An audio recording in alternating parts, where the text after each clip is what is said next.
Friends, मैं हूं सुचित्रा और आज इस वीडियो में हम थेवेनिन प्रमेय के बारे में जानेंगे। थेवेनिन प्रमेय क्या होती है, उसका कथन क्या है, उसका प्रूफ देखेंगे और साथ ही यह जानेंगे कि इसको काम में कैसे लिया जाता है। तो आइए स्टार्ट करते हैं। थेवेनिन प्रमेय। थेवेनिन प्रमेय रैखिक प्रतिबाधाओं युक्त जाल में काम करता है।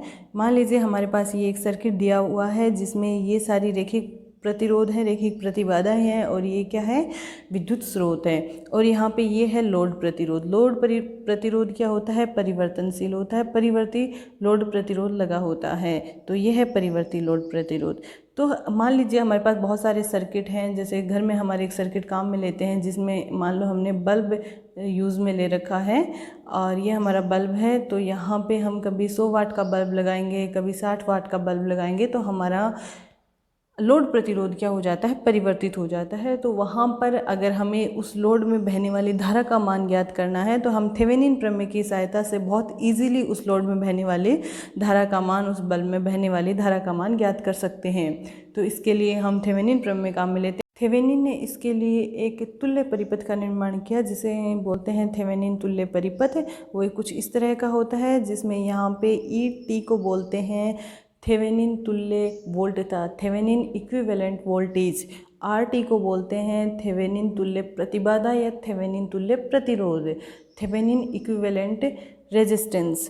तो उन्होंने इस सर्किट को सिंप्लीफाई करके कुछ ऐसा सर्किट बनाया है जिसमें ई टी, जिसको बोलते हैं थेवेनिन तुल्य वोल्टता और थेवेनिन तुल्य प्रतिरोध के साथ में एक लगा होता है लोड प्रतिरोध, और ये सब लोड प्रतिरोध के क्या होते हैं, श्रेणी क्रम संयोजन में होते हैं। तो इस परिपथ को आसानी से सॉल्व किया जा सकता है। यहाँ पे IRL में बहने वाली धारा को इजीली कैलकुलेट किया जा सकता है क्योंकि यहाँ पे RT और RL किस में है, श्रेणी क्रम संयोजन में है। इसलिए IL लोड प्रतिरोध में बहने वाली धारा हो जाएगी ETH अपॉन में RTH प्लस RL।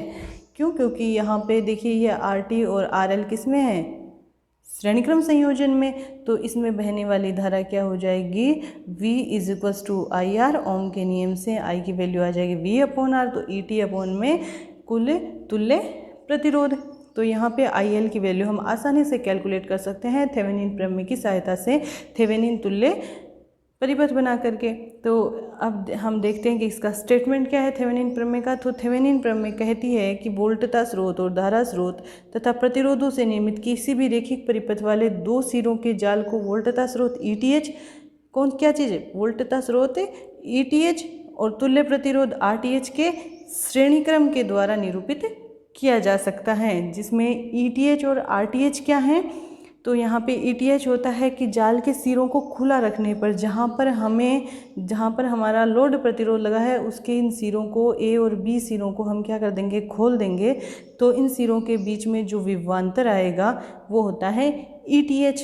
और RTH क्या होता है, RTH होता है दोनों टर्मिनलों के, मतलब यहाँ पे आपके दोनों टर्मिनल हैं, इधर यहाँ पर आपकी बहुत सारी प्रतिरोध और प्रतिबाधाएं जुड़ी हैं। तो इन दोनों टर्मिनलों के मध्य इस पूरे परिपथ की जो भी प्रतिबाधा होती है, अगर प्रतिरोध जुड़े हैं तो जो भी तुल्य प्रतिरोध है वो सब क्या कहलाता है, उन सब का तुल्य प्रतिरोध जो निकालेंगे वो कहलाता है आपका RTH। और इसमें जो विद्युत स्रोत और धारा स्रोत लगे हैं उनको आदर्श स्थिति में हम क्या करते हैं, उनको वैसे तो उनकी आंतरिक प्रतिबाधाओं से विस्थापित कर देते हैं, लेकिन आदर्श स्थिति में, जब आदर्श स्थिति का मतलब होता है जब हमारे जो स्रोत जुड़े हैं उनका कोई आंतरिक प्रतिरोध ना हो, आंतरिक प्रतिबाधा ना हो, उस स्थिति में वोल्टता सोर्स को हम कर देते हैं शॉर्ट सर्किट। शॉर्ट सर्किट का मतलब है कि दोनों के दोनों जो हमारे टर्मिनल हैं उनको जोड़ देते हैं और इसको करंट सोर्स को हम कर देते हैं ओपन सर्किट में रखते हैं। अभी देख लेते हैं कि कैसे हम इनको शॉर्ट सर्किट और ओपन सर्किट में रखते हैं। तो हमारे पास पहले हम ETH का मान ज्ञात करेंगे। तो ETH का मान ज्ञात करने के हम देख चुके हैं, हमारे लिए होता है ETH का मान ज्ञात करते हैं जाल के खुले सिरे होने पर दोनों टर्मिनलों के बीच विभवांतर। तो हमारा ये परिपथ था। अब यहाँ ये क्या कह रहा है, जाल के खुले सिरे होने पर, कौन से खुले सिरे, उस लोड के सिरे खुले, मतलब A को और B को हम क्या कर देंगे, खुला छोड़ देंगे। तो हमारे पास ऐसा सा परिपथ आएगा। तो यहाँ पर हमने A और B को क्या कर दिया है, खुला छोड़ दिया है, और A और B के बीच में हमें क्या निकालना है, विभवांतर निकालना है। तो विभवांतर के विभाजक नियम से हम यहाँ पे आसानी से, वोल्टता विभाजक नियम से हम क्या निकाल सकते हैं, इस ए और बी सिरों के बीच में विभवांतर का मान यह आता है आपका ETH is equals to ER3 upon में R1 प्लस R3। ये क्यों आता है? क्योंकि देखिए यहाँ पे ए और बी क्या है, ओपन सर्किट में, इसलिए R2 प्रतिरोध का कोई महत्व नहीं रह जाता। मतलब हमें इसे R3 के इस सिरे और इस सिरे के बीच में क्या निकालना है, विभवांतर निकालना है। मतलब R3 के सिरों पर जो विभवांतर होगा वही विभवांतर ETH होगा। तो यहाँ पर निकालने के लिए देखिए यहाँ पर विभवांतर इस यहाँ पर क्या है, इस सिरे के बीच में E है, तो E का विभाजन किस किस के बीच में होता है, R1 और R3 के बीच में, और R1 और R3 किस में लगे हैं, समांतर क्रम संयोजन में। तो ETH हो जाएगा ER3 अपॉन में R1 प्लस R3। तो इस तरह से हमारे पास ETH इसका अपने थेवेनिन तुल्य वोल्टता का हमारे पास मान आ गया। तो थेवेनिन तुल्य धारा स्रोत जो हमारे पास है उसका मान आ गया ETH is equals to ER3 upon में R1 प्लस R3। इसको हम एक साइड में लिख लेते हैं, इसको इक्वेशन नंबर ए दे देते हैं। अब हम मान ज्ञात करेंगे RTH का। तो RTH का मान ज्ञात करने के लिए देखिए हमारे पास RTH का मान ज्ञात करने के लिए हमने देखा था कि दोनों टर्मिनलों से जाल की प्रतिबाधा, जबकि सभी स्रोतों को क्या कर दिया जाए, उनके आंतरिक प्रतिबाधाओं से प्रतिस्थापित कर दिया जाए। और अगर आंतरिक प्रतिबाधाएं शून्य हैं तो वोल्टेज सोर्स को क्या करेंगे, शॉर्ट सर्किट, और करंट सोर्स को ओपन सर्किट। तो हमारे पास ये परिपथ था। यहाँ पर हमारे पास सिर्फ वोल्टेज सोर्स है, हमारे पास करंट सोर्स नहीं है, इसलिए हम इस वोल्टेज सोर्स को क्या करेंगे, शॉर्ट सर्किट करेंगे। और ए और बी के सिरों के बीच में हम क्या निकालेंगे, प्रतिबाधा। तो हमारा परिपथ इस तरह का होगा। ये लोड प्रतिरोध है, इसको हटा देंगे। ए और बी सिरों के बीच में हमें प्रतिबाधा निकालनी है।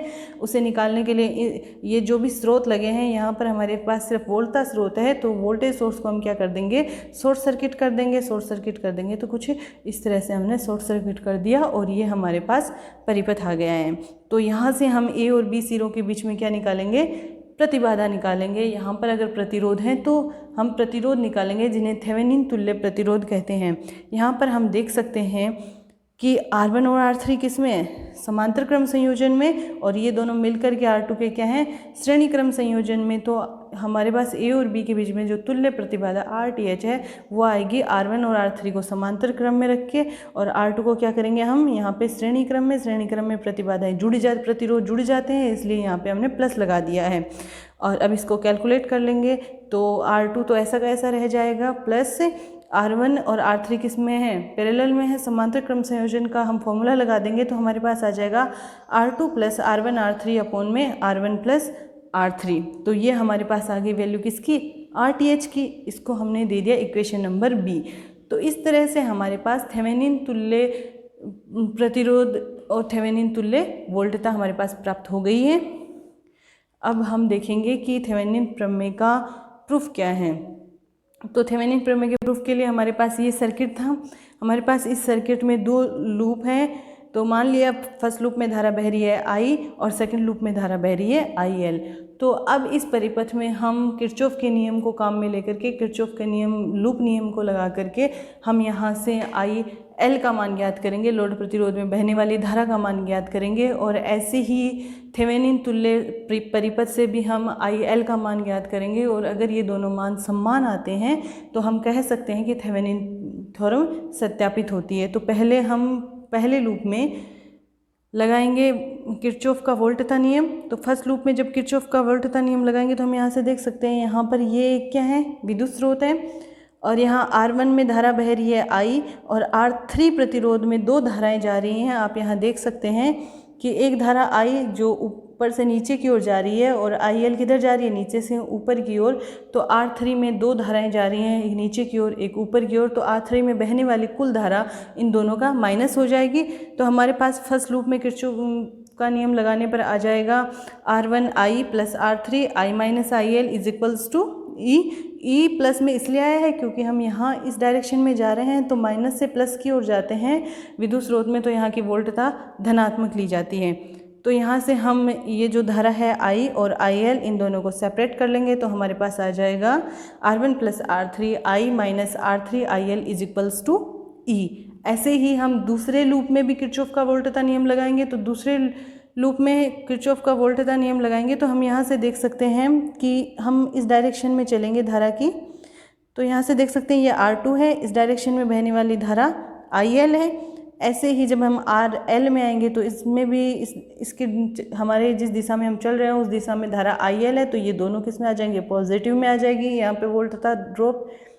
ऐसे ही जब हम R3 में, ऐसे भाई हम इस डायरेक्शन में चल रहे हैं, तो जैसे ही हम R3 में जाएंगे तो R3 में जाते ही हमारे पास R3 में देखिए यहाँ पे IL धारा तो हमारे चलने की दिशा में है और I धारा इसके विपरीत दिशा में है, तो इस R3 में बहने वाली कुल धारा हो जाएगी IL minus I is equals to 0, क्योंकि इस लूप में कोई भी वोल्ट तथा स्रोत या धारा स्रोत नहीं लगा है। तो यहाँ से हम देखिए IL और I को यहाँ से भी हम अलग अलग कर लेंगे तो हमारे पास इक्वेशन कुछ इस तरह से आएगी। यहाँ से हम I की वैल्यू कैलकुलेट कर सकते हैं, और तो I की वैल्यू आ जाएगी R2 plus R3 plus RL upon में R3 इंटू IL। तो यहाँ से हमने I की वैल्यू फाइंड आउट कर ली है। अब हम इस I की वैल्यू को इक्वेशन 1 में रख करके IL की वैल्यू आसानी से निकाल सकते हैं, क्योंकि इक्वेशन 1 और इसमें इक्वेशन 2 में I और IL दो अननोन धाराएं हैं जिनमें से हमें लोड धारा का मान ज्ञात करना है। तो हम इक्वेशन 2 से IL का मान इक्वेशन 1 में रखेंगे।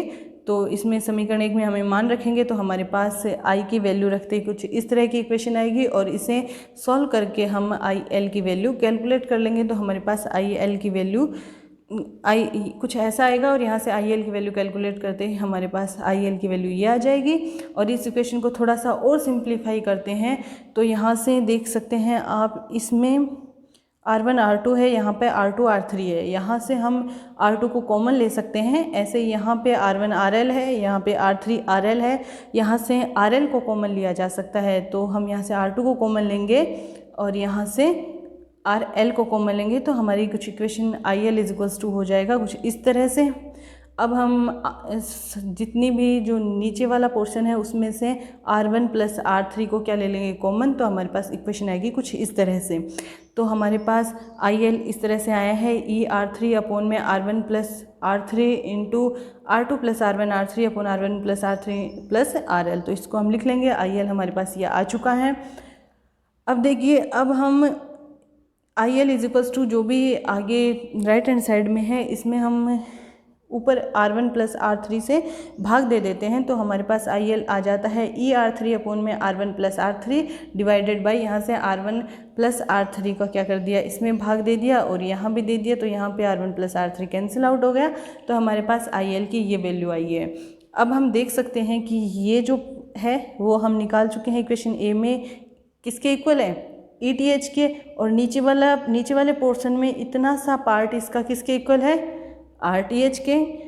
तो हम इस इक्वेशन में 2 नंबर इक्वेशन में ETH और RTH की वैल्यू रख देंगे, तो हमारे पास IL इज इक्वल्स टू क्या आ जाएगा, IL इज इक्वल्स टू आ जाएगा ETH अपॉन में RTH प्लस RL। हम पहले भी देख चुके हैं कि हमारा जो परिपथ दिया हुआ था इससे हमने थेवेनिन तुल्य परिपथ बनाया था, और इससे जब हमने धारा का मान निकाला था लोड प्रतिरोध में तो आया था IL is equals to ETH upon में RTH प्लस में RL। हमने थेवेनिन प्रमेय का प्रूफ किया है, तब भी हमारे पास IL का मान वही आया है जो थेवेनिन तुल्य परिपथ से आया है। तो इस तरह से हमारी थेवेनिन की प्रमेय सत्यापित होती है।